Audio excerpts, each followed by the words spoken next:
those who are listening to this video. So we have discussed in the previous class how can we calculate different concentrations by different methods like formality, normality, and many others techniques. So today we are gonna discuss solid solutions. What are solid solutions? तो आज हम discuss करने वाले हैं solid solutions क्या होता है। तो सॉलिड सॉल्यूशन मेनली क्या होता है, जो ना वो सॉल्यूशन होता है जिसमें आपका सॉल्यूट और आपका सॉल्वेंट दोनों आपका सॉलिड हो, तब जाके एक सॉलिड सॉल्यूशन बनता है। सॉलिड सॉल्यूशन जब बोथ आप द कंपोनेंट आपका सॉल्यूट और सॉल्वेंट दोनों अगर सॉलिड होगा तब जाके एक सॉल्यूशन को हम सॉलिड सॉल्यूशन कहते हैं। अब दो टाइप्स के सॉल्यूशंस होते हैं। सॉलिड सॉल्यूशन के दो टाइप्स होते हैं, substitutional solid solutions and interstitial solid solutions. Substitution solid solutions वो सॉल्यूशंस होता है जिसमें कोई दूसरा आइटम किसी और की जगह को ले लेता है, या मतलब किसी क्रिस्टल लैटिस में अगर कोई क्रिस्टल लैटिस होगी, मान लो अगर ये कोई लैटिस है, तो ये जाके अगर कोई लैटिस है किसी कंपाउंड का, मान लो ये अगर NaCl का कोई लैटिस है, तो इस लैटिस में जाके कोई और दूसरा कंपाउंड क्लोरीन को रिप्लेस कर देता है। क्लोरीन को रिप्लेस करके क्लोरीन की जगह कोई कंपाउंड आ जाता है, तो उस टाइप ऑफ सॉलिड्स को हम कहते हैं सब्स्टिट्यूशनल सॉलिड्स। इसके एग्जाम्पल्स कुछ सब्स्टिट्यूशनल सॉलिड्स के एग्जाम्पल जैसे ब्रास है, जैसे ब्रास ब्रास ब्रास जैसे दो चीज़ कंबाइन होकर ब्रास बनती है। मेनली ब्रास बनता है हमारा कॉपर प्लस जिंक, कॉपर और जिंक कंबाइन होकर हमारा ब्रास बनता है।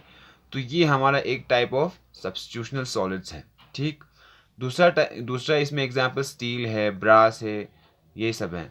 दूसरा हमारा टाइप ऑफ सॉलिड्स हैं वो है इंटरस्टिशियल सॉलिड्स।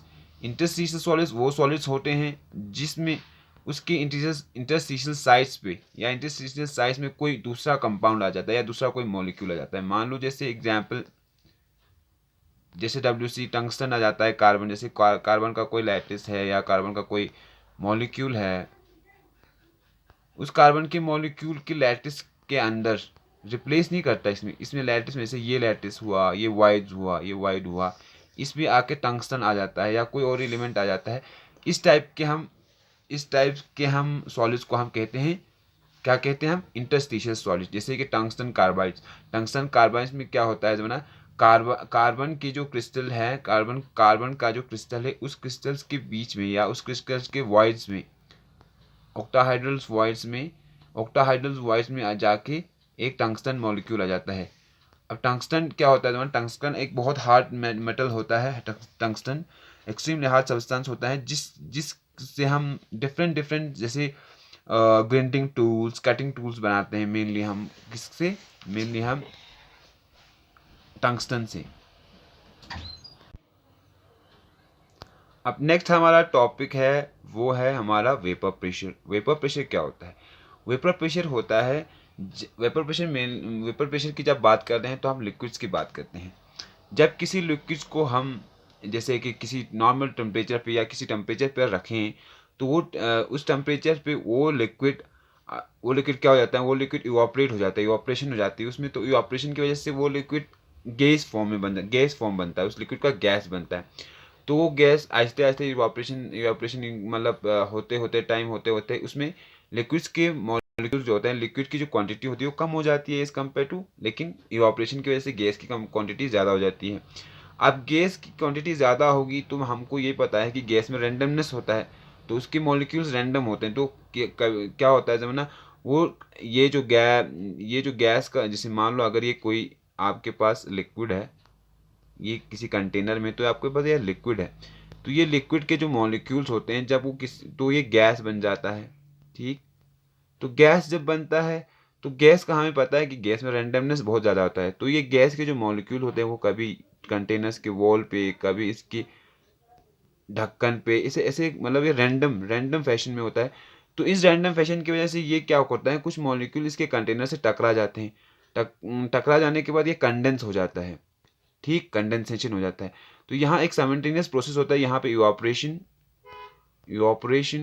और कंडेंसेशन साइमल्टेनियसली होता है। तो इस साइमल्टेनियसली में क्या होता है, जब ना ये एक इक्विलिब्रियम मेंटेन करता है, जितना इवापोरेशन होगा उतना कंडेंसेशन होगा, ये एक इक्विलिब्रियम मेंटेन करता है। उस इक्विलिब्रियम के टाइम पे जितना प्रेशर एक्सर्ट करेगा कोई गैस, उसको हम कहते हैं vapour pressure. Exactly vapour pressure किसको कहते हैं? वेपर प्रेशर तब कहते हैं जब कोई लिक्विड हम जब इवापोरेट हो जाता है तो गैस फॉर्म में बन जाती है। तो गैस फॉर्म में जब बनता है तो हमें ये पता है कि गैस फॉर्म में ज़्यादा रेंडमनेस होता है या इंटरमोलिकुलर स्पेस ज़्यादा होता है। तो इस स्पेस की वजह, इस रेंडमनेस की वजह से कुछ गैसेस के मॉलिक्यूल मतलब मॉलिक्यूल होते हैं वो ढक्कन पे या कंटेनर के वॉल पे ऐसे टकरा जाता है तो वो कंडेंस हो जाता है। तो इसमें साइमल्टेनियसली दो प्रोसेस होता है, इवापोरेशन और कंडेंसेशन। इन प्रोसेस ये एक इक्विलिब्रियम मेंटेन करता है। इक्विलिब्रियम मतलब एक स्टेज ऐसा आ जाता है जब इवापोरेशन और कंडेंसेशन बराबर हो जाती है, मतलब जितना इवापोरेट हो रहा है उतना कंडेंस भी हो रहा है। उस टाइम पे जितना प्रेशर एग्जर्ट करेगा सरफेस पे या किसी मतलब सरफेस पे वो गैस मॉलिक्यूल कितना प्रेशर एग्जर्ट करता है उसको हम कहते हैं वेपर प्रेशर। समझ गए? अब वेपर प्रेशर किन चीज़ों पे डिपेंड करता है? वेपर प्रेशर डिपेंड करता है नेचर ऑफ लिक्विड की। कोई लिक्विड है जिसका वेपर प्रेशर हमें देखना है तो वो लिक्विड कैसा है, उसका नेचर कैसा है, या उसका नेचर मतलब उसका इंटरमोलिकुलर फोर्स उसके बीच में कितना है, वो वोलेटाइल है कि नहीं है। तो मान लो यहाँ पे हम दो लिक्विड्स एग्जांपल्स में हम जैसे कि मान लेते हैं, दो लिक्विड्स लेते हैं जैसे कि लिक्विड जैसे वाटर है और केरोसिन है।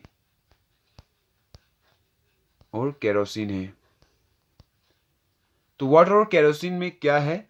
वाटर का इंटरमोलिकुलर फोर्स ज़्यादा है एज कम्पेयर टू केरोसिन। इसीलिए केरोसिन ज़्यादा वोलेटाइल है, इसीलिए इस केरोसिन का वेपर प्रेशर ज़्यादा है, इसलिए ये जल्दी वेपर्स में कन्वर्ट हो जाता है एज कम्पेयर टू वाटर। जैसे कि हम नॉर्मल जैसे अपने रोज़मर्रा ज़िंदगी में या डेली वर्क्स में डेली मतलब घर पे देखते हैं कि केरोसिन का जो होता है वो हमेशा हम केरोसिन को हम ऐसे ढक के रखते हैं या ऐसे ढक्कन लगा के रखते हैं।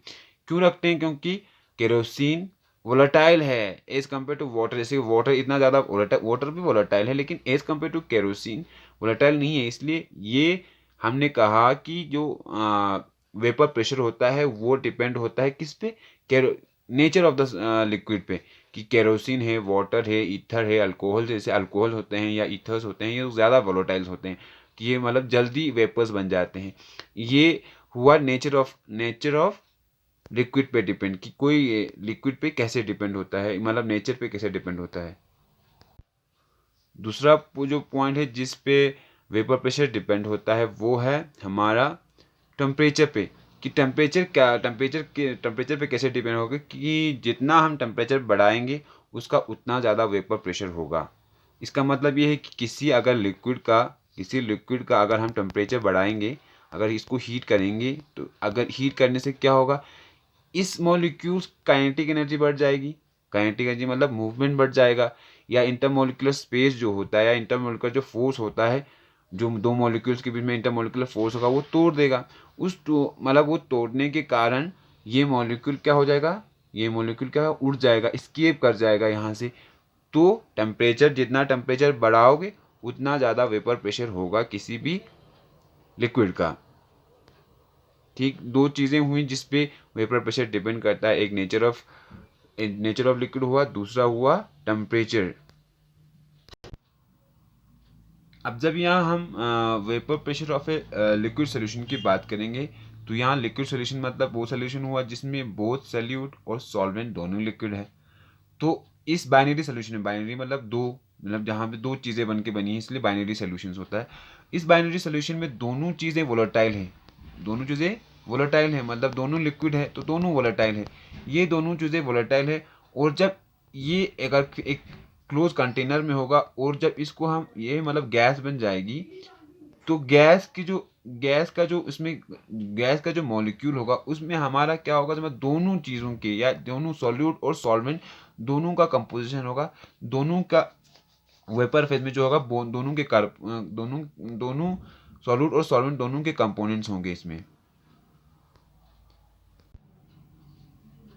इसी के बेसिस पे एक फ्रेंच केमिस्ट आया जिसका नाम फ्रैंकोइस मार्टे रोल्ट था, जिसने एक रिलेशनशिप दिया, मतलब उसने एक रिलेशनशिप दिया किसने पार्शियल प्रेशर और मोल फ्रैक्शन के बीच में पार्शियल प्रेशर मतलब टोटल प्रेशर, मतलब जितना प्रेशर एक्सर्ट करे, जैसे हमने आपको बताया कि पार्शियल प्रेशर क्या होता है। मोल फ्रैक्शन किसी सोल्यूशन का कितना numbers of mole of solute है टोटल सोल्यूशन में, या कितना number of mole of solid में टोटल सोल्यूशन में। जैसे कि लास्ट क्लास में हमने आपको मोल फ्रैक्शन जब बताया था तो उसने बताया कि relationship between partial pressure and mole fraction of the component, उसी को हम रोल्स लॉ कहते हैं, जिसको हम अभी डिस्कस करेंगे कि रोल्स लॉ कहता क्या है। अब उसके रोल के हिसाब से ये बताया उन्होंने कि जब कोई गिवन टेम्परेचर पे या किसी मतलब टेम्परेचर पे किसी वोलेटाइल सोल्यूशन का जिसमें दोनों लिक्विड होगा, दोनों फेस जो होगा मतलब दोनों जो सॉलिड और सॉल्वेंट होगा, दोनों लिक्विड होगा, उसमें क्या होगा जमाना वो बराबर होगा किसका, product of vapour pressure of the pure component के वेपर प्रेशर का इनटू द मोल फ्रैक्शन और मोल फ्रैक्शन के कंपोनेंट का बराबर होगा। जैसे कि पी ए पार्शियल प्रेशर, जैसे कि यहाँ पे पी ए है, ये पार्शियल प्रेशर ऑफ ए है, P A is equal to partial pressure of A is equal to P A not है partial pressure of pure component into mole fraction X को हम मोल फ्रैक्शन एक्स से denote करते हैं, मोल fraction of B, जिसकी कोई मतलब solute हो या सॉल्वेंट हो किसी का, मोल फ्रैक्शन को हम एक्स। यही रोल्स लॉ कहता है कि पार्शियल प्रेशर ऑफ कोई कंपोनेंट इज इक्वल टू किसके बराबर, partial pressure of the pure component into mole fraction of B.